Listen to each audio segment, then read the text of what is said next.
नमस्कार। आज के इस वीडियो में दैनिक जागरण के संपादकीय से 467 शब्दों के डिक्टेशन को हम लोग आउटलाइंस के साथ लेने वाले हैं। अगर आपको इस डिक्टेशन के आउटलाइंस की ज़रूरत है तो आप हमारे शॉर्ट हैंड टीम ऐप को प्ले स्टोर से डाउनलोड कर सकते हैं, और अगर आपको इस डिक्टेशन के PDF की ज़रूरत है तो आप हमारे टेलीग्राम ग्रुप को ज्वाइन कर लें। लिंक इसी वीडियो के ठीक नीचे डिस्क्रिप्शन बॉक्स में आपको मिल जाएगा। इस डिक्टेशन को हम लोग 3 अलग अलग स्पीड में लेंगे। पहली बार में 70 की स्पीड में, दूसरी बार में 80 की स्पीड में, तो तीसरी और आखिरी बार में इसी डिक्टेशन को हम लोग 90 की स्पीड में लेने वाले हैं। तो 70 की स्पीड में आपका डिक्टेशन स्टार्ट होगा। 5 सेकंड के बाद तब तक के लिए आप रेडी रहें।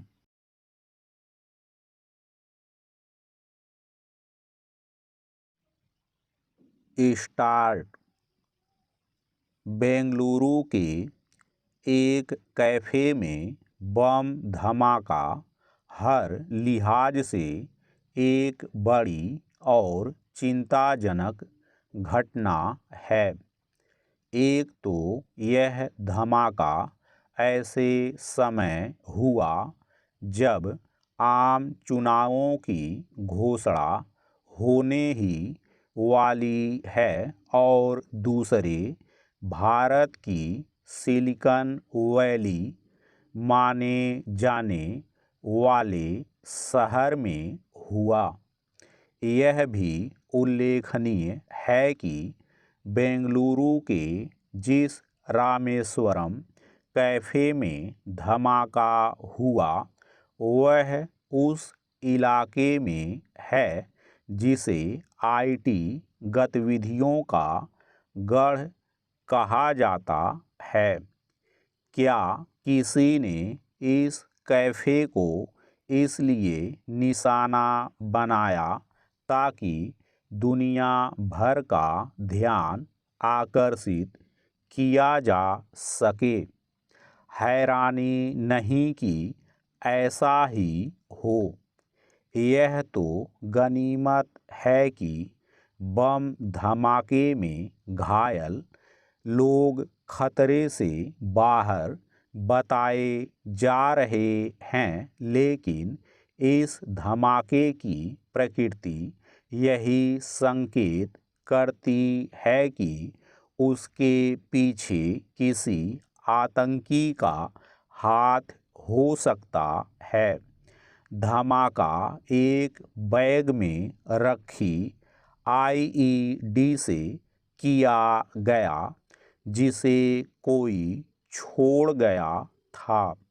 यह तो आतंकियों वाला तौर तरीका ही है। यह अच्छा हुआ कि राष्ट्रीय जांच एजेंसी ने घटना स्थल पर पहुंचकर छानबीन शुरू कर दी है।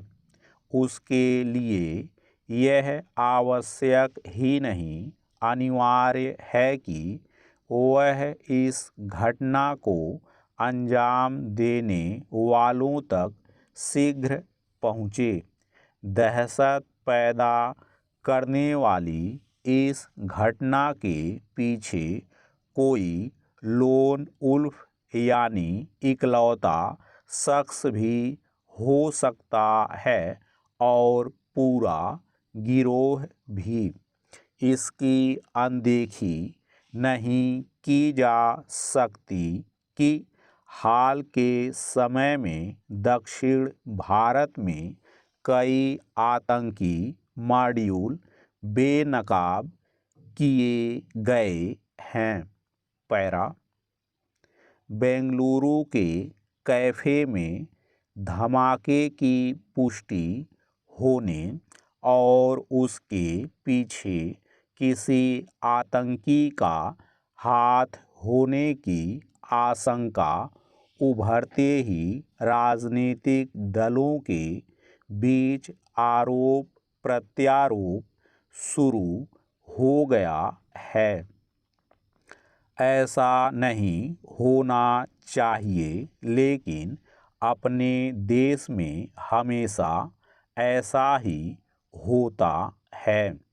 आरोप प्रत्यारोप के इस सिलसिले के लिए एक बड़ी हद तक कर्नाटक की कांग्रेस सरकार ही जिम्मेदार है। चंद दिनों पहले उसने कश्मीरी मूल की ब्रिटिश नागरिक निताशा कौल को एक कार्यक्रम में आमंत्रित किया, जो यह कहती रही है कि घाटी में कश्मीरी पंडितों के साथ कोई अत्याचार नहीं हुआ।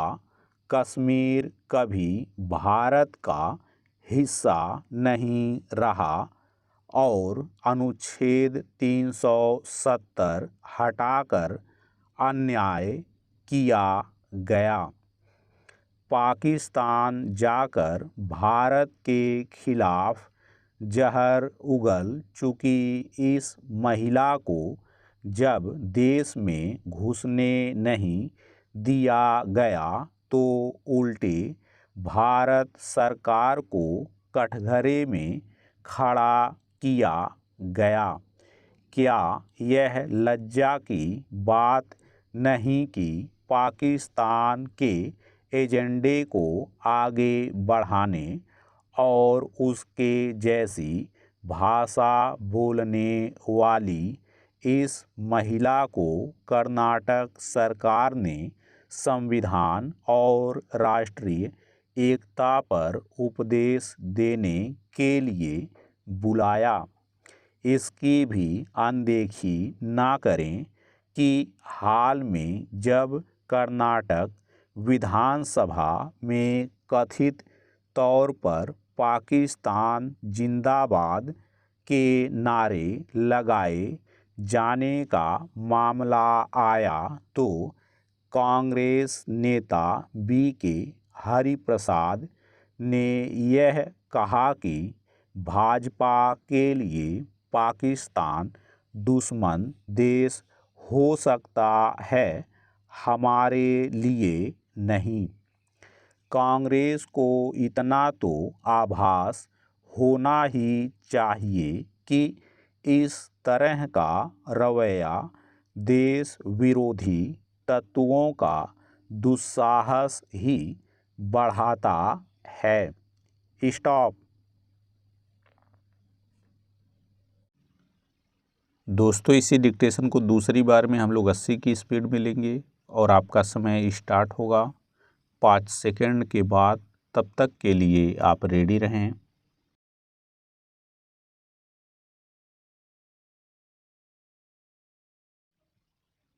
स्टार्ट।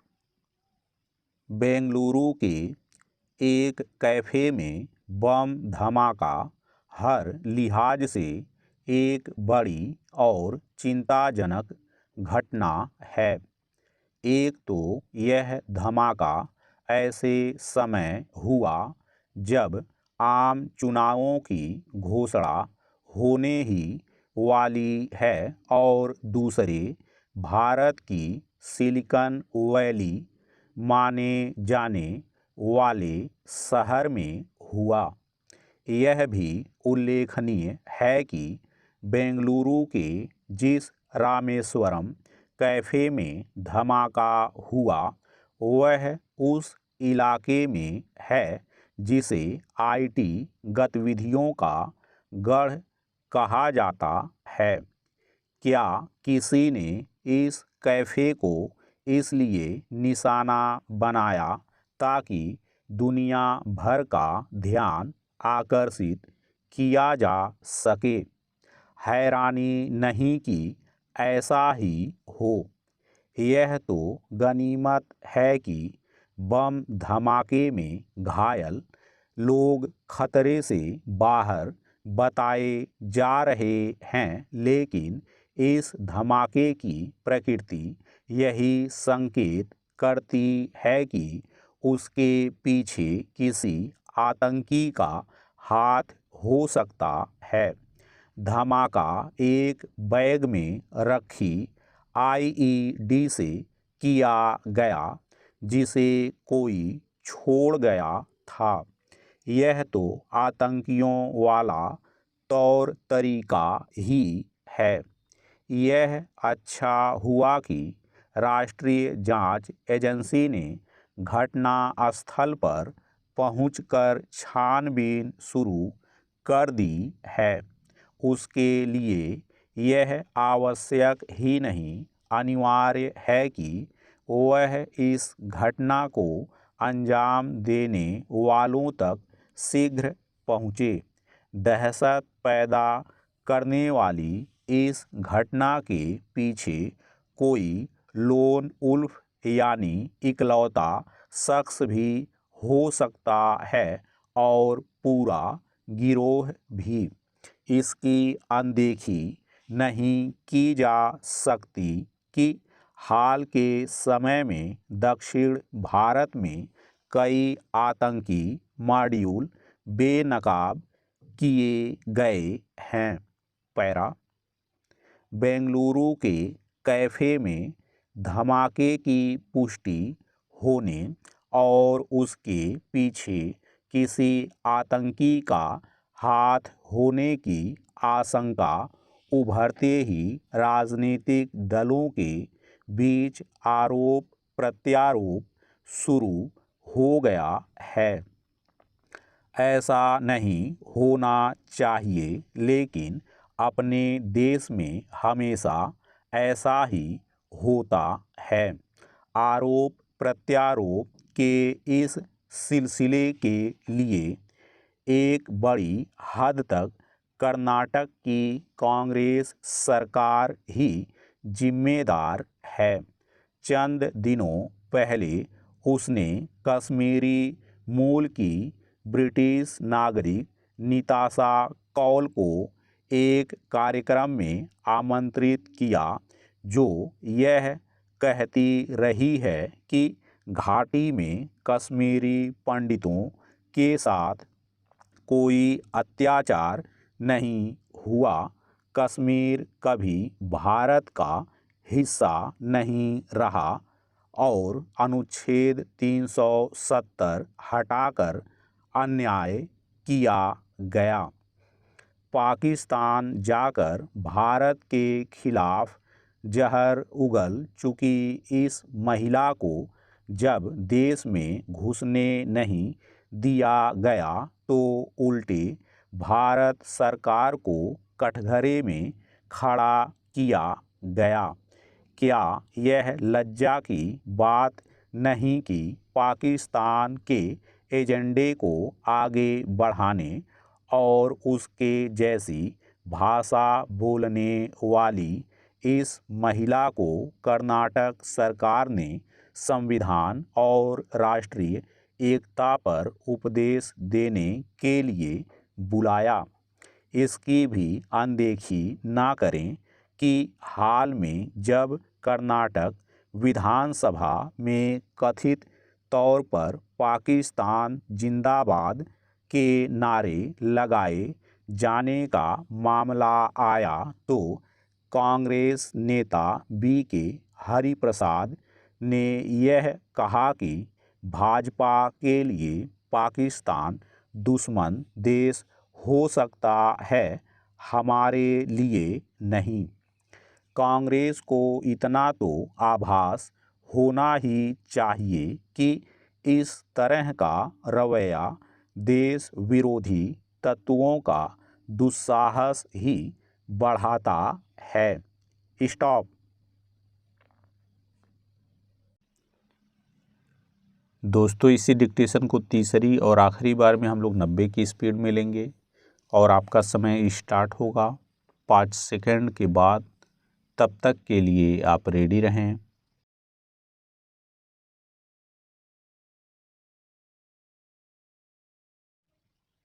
स्टार्ट।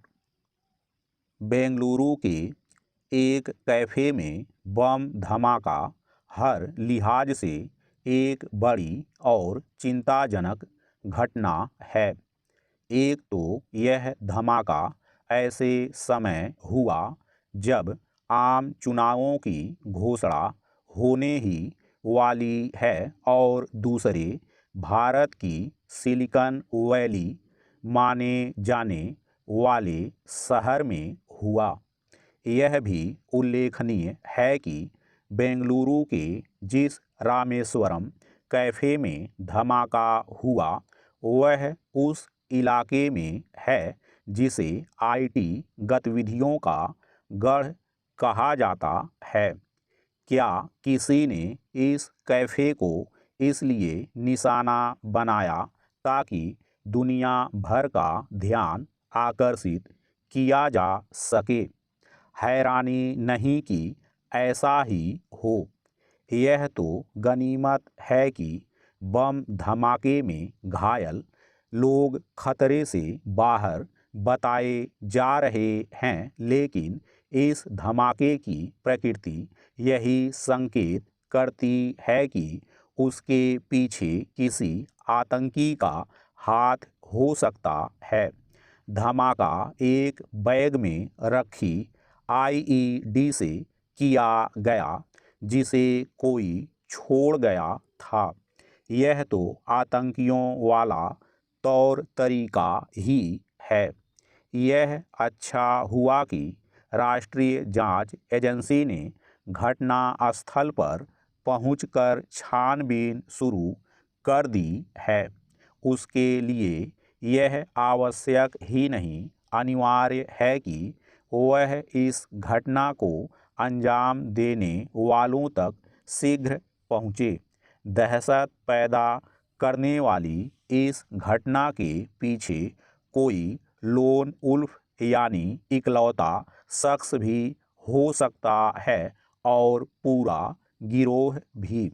इसकी अनदेखी नहीं की जा सकती कि हाल के समय में दक्षिण भारत में कई आतंकी मॉड्यूल बेनकाब किए गए हैं।